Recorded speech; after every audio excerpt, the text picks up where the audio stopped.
There'll be girls across the nation that'll eat this up. Babe, I know that it's your soul, but could you bottle it up? Get down to the heart of it, no. Hey guys, this is another Milagros Monday, and today I'm talking to you about the importance of feeling good. I think for some of us, this is a concept that can at times be foreign because many of us have been tricked by our ego, who's very sneaky to believe that in order to get things done or move through life, we actually have to sometimes feel bad about the things that we're doing. So I'll give you an example. What tends to happen is sometimes we don't want to do something. Let's say, for instance, like say we don't want to go to somewhere where we've been invited, or we don't want to take a trip, or we don't want to go to that place our friend invited us. And because we feel bad, we go anyway. So we kind of do this thing where we don't really want to, but our ego tells us that we need to feel guilty about it, or we don't need to feel good, or we're letting somebody down. So we try to kind of bully ourselves into doing the things that don't feel good to us anyways. And this is something that I've really been paying attention in the last couple of months. I've been listening to a lot of Abraham Hicks teachings. So I've been loving this idea that life is supposed to go downstream, that we're supposed to feel good and everything's supposed to come easy. I mean, who doesn't want to feel like that? And I think what I'm really understanding in these teachings is this is really the way life is supposed to be. So this is really our natural place, and they call it our alignment with source energy. You can call it God, you can call it universe. Course in Miracles calls where we are now as the place where we detoured into. So ultimately, our life was supposed to be easy. We were supposed to be in this state of oneness all the time where we kind of knew that we were good. But because we chose to separate, and many times because we chose to embrace this human experience that now we're going through, we kind of fell into the world of, trying to figure it out. We have to try hard. We have to feel bad. We have to guilt trip ourselves into things. And all of us, I think, know that that really doesn't work. Whenever we're trying to do anything, if we try to feel bad about it, it doesn't really, we might still do it, but we didn't really get any enjoyment out of it, obviously, because we're doing it from a different kind of energy. We're doing it from a different place. So these are my tips for this. I have tried to become very aware of how I'm feeling at any given moment over any situation, any person, anything that comes into my life. Like, how do I feel about this? So I'm constantly asking myself that question: how do I feel? How do I feel? And with that question quickly comes the question also that I ask myself is, how does my ego tell me I feel about this? So two questions: how do I feel? But also, what is my ego telling me I need to feel about this? Because a lot of times the ego will tell us that we need to feel negative about something that we don't necessarily need to feel negative about, because our mind doesn't really understand certain things a certain way. And let me give you an example. For instance, last night I was up all night, like 2 in the morning, because my dog doesn't do very well with thunder, and there was some thunder. So I was woken up like at 2. I had gotten to bed like about 10:30. So I really had gotten some sleep, but it was like right in between my sleep. So I really couldn't go back to sleep. After he was okay, it took me to like about 4 in the morning to go back to sleep. And I had to get up at 6 to help my husband with something and get on to an appointment.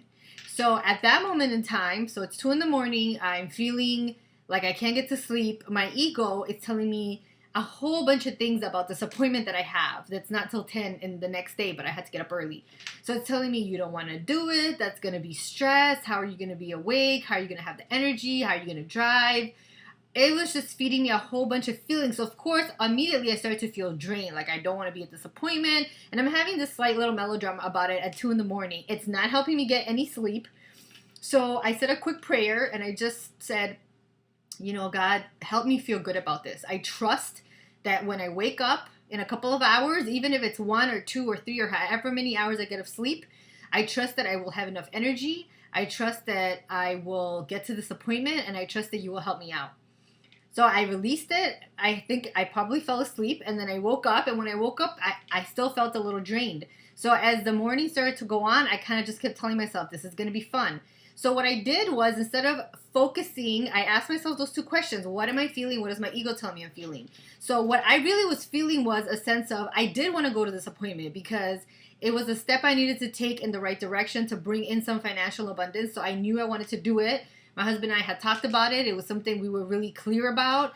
But now, because this little unexpected curveball had happened, my ego was feeding me all these things about you don't want to, you're tired. So there was a huge potential for self-sabotaging, even though initially it was a really good feeling that I was following. Logically speaking, that doesn't really make sense in the way that, like, of course, when your mind is telling you haven't gotten enough sleep, you should feel like crap. But there's something a lot deeper within us that we can't tap into that has unlimited energy, that doesn't care if you have 2 hours or 5 hours or 6 hours or whatever, that says, hey, it's time to go. Here's the energy, go. And I think that when we live from that space, from what I'm understanding from all these teachings, is we feel good. We really feel good. Things really come easy. The appointment went really well. The drive went really well. I had a really good time. You know, I focused on just taking the drive, enjoying nature, having a good time. And I really did. I had a really good time. I had a nice conversation with the gentleman at the appointment. So it was really an easy breezy. And at that moment, I really realized how much the ego had really tried to throw me into this place of self-doubt, a little bit of chaos. So it's something that I encourage you to do in your week. This is something I've been doing, asking myself those questions. How do I feel? And what is my ego telling me I feel? So usually my two responses to this is, if I don't feel good about it, I try to see what my ego is saying and how can I turn it into an experience that I can feel good about. So you may say, yeah, but you still went. Yeah, I still went early in the morning. I still got up, but I focused more so on the adventure, on the fun, and hence I attracted energy for myself to actually feel good in this experience and come back and have tons of energy. Whereas I could have focused and continue focusing on the things the ego was telling me about it, that I was drained, that I was tired. And if I did, you know, I probably would have attracted more draining energy, and I probably would have attracted more tiredness. Sometimes there is a chance that you just need to let go of the situation. And that has also happened. That sometimes I'm like, you know, it doesn't feel good. I'm going to let go. But if you're not able to take the time to really look at what it is you're feeling, then you might make the decision with your ego. So I suggest you just take the time to kind of sit with it a little bit so you can really tell the distinction between what is it that you're feeling and what is it that potentially you're getting a little confused about because your ego is feeding you something different. And your feelings, if you really sit there long enough and really go inside, will definitely guide you in the right direction. You really will see that you will attract more feeling good feelings, even though to the mind it doesn't make any sense how I'm going to feel good about getting early, going somewhere, having to take care of something. It actually felt really good, and I felt really a sense of accomplishment, and I had done something in the right direction. Even though physically speaking and on any logical level, I probably shouldn't have felt good about it, I actually did feel really good about it, and I had lots of energy. So I hope this helps you continue on your journey of feeling good. Make it a priority to feel good, and in any moment ask yourself if you're feeling good, and if you're not, why you're not feeling good. I hope you have a wonderful week. Bye.